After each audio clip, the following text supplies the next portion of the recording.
तो दोस्तों ये कहानी एक ऐसे लड़के की है जिसे अपने ही टीचर से प्यार हो जाता है और वो उसे पाने के लिए किसी भी हद तक चला जाता है।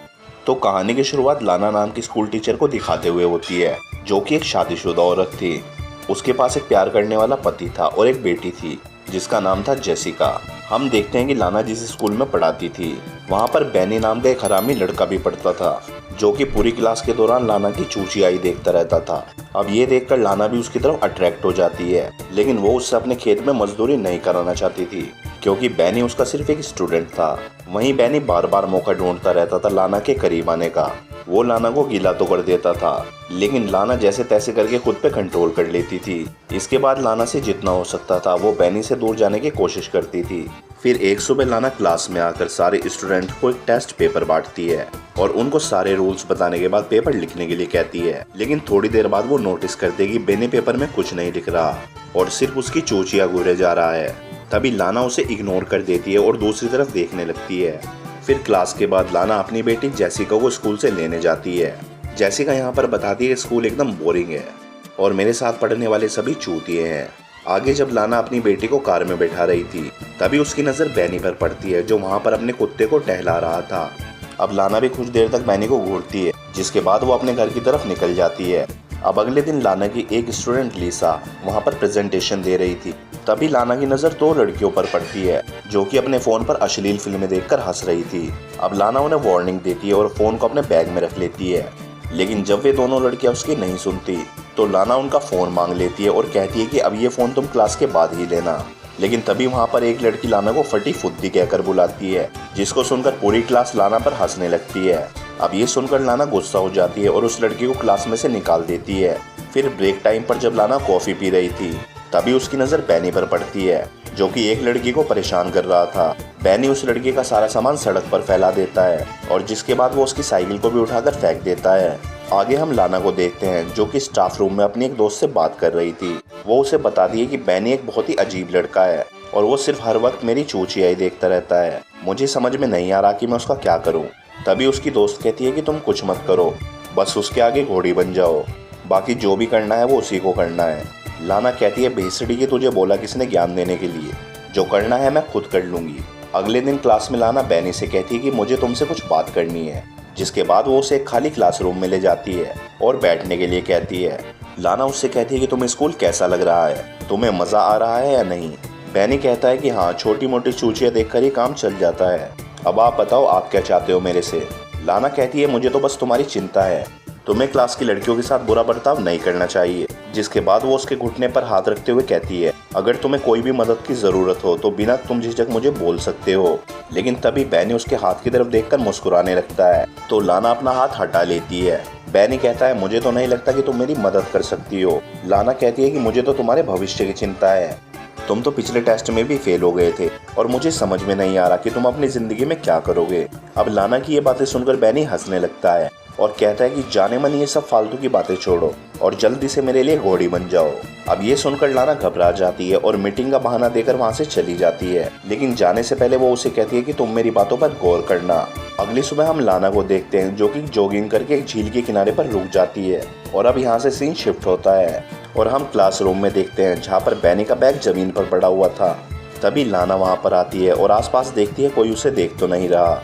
जिसके बाद वो बैनी के बैग में से उसके स्वेटर को निकालकर सूंघने लगती है। आगे उसे बाथरूम में से कुछ आवाज़ें आती हैं, तो वो देखने के लिए बाथरूम में चली जाती है। वो नल से पानी पीती है और जिसके बाद वो जैसे ही ऊपर देखती है तभी पीछे से बैनी उसके पास आ जाता है। वो उसकी चूचियाँ दबाने लगता है और उसे चूसने लगता है, लेकिन तभी लाना उसे रोक देती है और कहती है हम दोनों के बीच में ऐसा कुछ नहीं हो सकता। वो कहती है कि अगर तुमने फिर भी ऐसा किया तो मैं तुम्हें स्कूल से निकलवा दूंगी, और ये बोलकर वो जैसे ही जाने लगती है तभी बैनी कहता है कि मुझे ये सब करना है। लाना कहती है मैं अपने किसी भी स्टूडेंट से मजदूरी नहीं करवा सकती। फिर क्लास वापस जाते वक्त बैनी लाना से कहता है मुझे स्कूल के बाद तुमसे अकेले में मिलना है, लेकिन लाना उसे मिलने से मना कर देती है। फिर बातें करते हुए वो लोग सीढ़ियों के पास चले जाते हैं, जहाँ पर लाना बैनी से कहती है कि मेरा कुआं प्यासा तो है, लेकिन मैं उसमें तुम्हारे पाइप से पानी नहीं भरवा सकती, इसलिए बेहतर यही होगा कि तुम मुझे भूल जाओ। ये कहकर वो वहाँ से चली जाती है। फिर स्कूल से बाहर आकर लाना जब अपनी कार के पास जाती है तो वो देखती है उसकी कार का साइड मिरर टूटा हुआ था और उसकी कार पर स्क्रैच आए हुए थे। आगे लाना जेनिफर को लेने के लिए स्कूल जाती है, लेकिन उसकी छुट्टी में अभी टाइम था तो वो वहाँ पर काफ़ी बोर हो रही थी। अब यहाँ से सीन शिफ्ट होता है और हम लाना को उसके घर पर गार्डनिंग करते हुए देखते हैं। तभी उसका पति उससे पूछता है कि तुम्हारी कार पर स्क्रैच कहाँ से आए। लाना कहती है मैं ड्राइविंग करते हुए एक खंबे से टकरा गई। पति कहता है कि ऐसे स्क्रैच तो खंबे से नहीं आते। इस पर लाना उसे कहती कि भेसड़ी के अपना काम करो और मुझे भी अपना काम करने दे। अगले दिन लाना स्टूडेंट्स को इंटर्नशिप के लिए एक लेटर लिखने के लिए कहती है और सबको कहती है कि किसी को कोई सवाल तो नहीं पूछना। और तभी बैनी अपना हाथ खड़ा करता है और उससे पूछता है कि क्या आप अपनी जॉब छोड़ रही हो, क्योंकि मैंने आपको प्रिंसिपल के पास जाते हुए देखा था। अब ये सुनकर लाना को गुस्सा आ जाता है और वो बैनी से कहती है मैं तुम्हारी प्रिंसिपल को शिकायत करूंगी। बैनी कहता है कि तुम्हें तो वैसे भी प्रिंसिपल की बिल्ली चाटना पसंद है। अब ये सुनकर लाना भड़क जाती है और बैनी के बैग को उठाकर बाहर फेंक देती है और कहती है कि या तो तुम क्लास से चले जाओ या मैं चली जाती हूँ। लेकिन जब बैनी उसकी बात नहीं सुनता तो लाना खुद ही वहाँ से चली जाती है। आगे जब घर पर लाना अपनी बेटी को पढ़ा रही थी तभी उसका फ़ोन बार बार बजने लगता है, लेकिन लाना जब उस फ़ोन को उठाती है तो उसे दूसरी तरफ से कोई जवाब नहीं मिलता। फिर अगले दिन लाना जब स्कूल जाती है तो अपनी क्लास में बैनी को अकेला बैठा हुआ देखकर वो डर जाती है और स्कूल की रिसेप्शनिस्ट को जाकर कहती है आज मेरी तबीयत ठीक नहीं है, और ये कहकर वो वहाँ से चली जाती है। फिर रात को डिनर बनाते वक्त उसका हस्बैंड उससे पूछता है कि तुम्हारा आज का दिन कैसा रहा, जिस पर लाना उससे झूठ बोल देती है कि मैं पूरे दिन क्लास में पढ़ा रही थी। फिर अगले दिन जेनिफर को स्कूल छोड़ने के बाद लाना अपने काम पर नहीं जाती और एक नदी के किनारे पर रुककर वहाँ पर कुछ सोचने लगती है। इसके बाद वो एक म्यूजियम में चली जाती है और थोड़ी देर तक पेंटिंग्स को घूरती रहती है। इसी दौरान वो वहाँ पर बैनी को देखती है जो कि उसे ही घूर रहा था। अब लाना उसे देखकर घबरा जाती है और जल्दी जल्दी वहाँ से भागने लगती है, लेकिन तभी लिफ्ट में बैनी उसे फिर मिल जाता है। बैनी लाना से कहता है कि जाने मन मैं तुम्हें बहुत मिस कर रहा था, जिसके बाद वो फिर से उसकी चूचियाँ दबाने लगता है। अब ये देखकर लाना भी कंट्रोल से बाहर हो जाती है और बैनी को पकड़कर चूसने लगती है, पर तभी बैनी उसे रोक देता है और अपनी उंगलियों को उसकी गुफा में घुसा देता है। तभी सीन शिफ्ट होता है और हम लाना को देखते हैं जिसे रात को नींद नहीं आ रही थी। उसे बार बार बुरे सपने आ रहे थे कि उसकी फैमिली उससे दूर हो गई है। अगले दिन वो चुपके से प्रिंसिपल के रूम में चली जाती है और वहाँ से एग्ज़ाम पेपर चुराकर अपने पास रख लेती है। आगे जब सभी स्टूडेंट्स लंच करने के लिए कैफेटेरिया में जाते हैं तो बैनी को फंसाने के लिए लाना वो पेपर्स बैनी के कोट में रख देती है। फिर अगले दिन जब लाना स्टाफ रूम में बैठी थी तभी वो देखती है सिक्योरिटी गार्ड्स बैनी को पकड़कर स्टाफ रूम में ले जा रहे थे, और तभी लाना को पता चलता है कि एग्ज़ाम्स पेपर चुराने के जुर्म में बैनी को स्कूल से निकाल दिया गया है।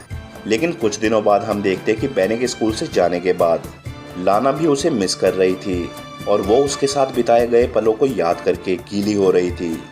फिर एक दिन लाना और जेनिफर एक बुक स्टोर में जाते हैं। यहाँ पर जेनिफर एक खिलौने को देखकर उसे खरीदने की जिद करने लगती है, लेकिन लाना उसे खरीदने से मना कर देती है। आगे जब लाना स्टोर से बाहर आती है तो वो देखती है कि जेनिफर उसके साथ नहीं है। अब लाना उसे ढूंढने लगती है और बहुत देर तक ढूंढने के बाद जब वो उसे नहीं मिलती तो लाना सिक्योरिटी गार्ड के पास जाकर उसे सीसीटीवी की फुटेज दिखाने को कहती है। फिर सीसीटीवी फुटेज में वो देखती है कि बैनी उन दोनों का पीछा कर रहा था, जिसके बाद जेनिफर स्टोर से बाहर चली गई। अब ये देखकर लाना घबरा जाती है, पर तभी उसे उसके पति का फ़ोन आता है कि जेनिफर मेरे साथ है। अब ये सुनकर लाना खुश हो जाती है और सिक्योरिटी गार्ड से माफ़ी मांगकर वहाँ से चली जाती है। उस रात जब उसका परिवार सो रहा था तभी लाना को बार बार दरवाजे पर नॉक करने की आवाज़ आती है। लाना बाहर जाकर देखती है तो वहाँ पर कोई नहीं होता। फिर वो दरवाज़ा नॉक करती है और इमेजिन करने लगती है कि वो बैनी के साथ दबा दबा कर मजदूरी कर रही है। अब अगली सुबह लाना बैनी के घर पहुँच जाती है और थोड़ी दूर पर गाड़ी को रोककर बैनी का वेट करने लगती है। आगे जब बैनी अपना स्कूटर निकाल के वहाँ से जा रहा था तभी लाना भी अपनी कार से उसका पीछा करने लगती है।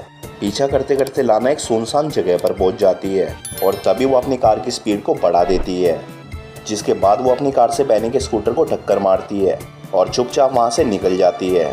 थोड़ी देर बाद लाना अपनी कार को साइड में लगाती है और बाहर निकलकर वहां से कहीं चली जाती है।